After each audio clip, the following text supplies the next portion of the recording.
কাটেন কাটেন কাটেন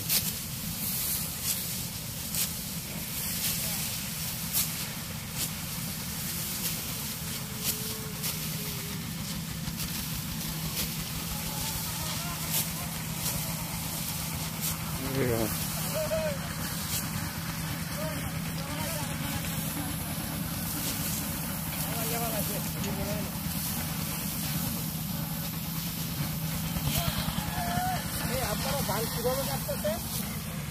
আগে আগে না? আচ্ছা আচ্ছা কয় ভাগ পাবেন আপনারা? 6টা দিয়ে একটা হ্যাঁ 6টা দিয়ে একটা মানে 7টা ভাগ হবে 7টার মধ্যে আপনারা এক ভাগ নেবেন মাজনি নেবেন 6টা আপনারা এখান থেকে কাইটা কি করবেন বাড়িতে পৌঁছাই দিবেন তার মানে বাড়ির তার যতটুকু দূরে হয় নাকি না আমরা এখানে কথা বলি ক্ষেতের মাথায় ক্ষেতের মাথায় মানে ওই যে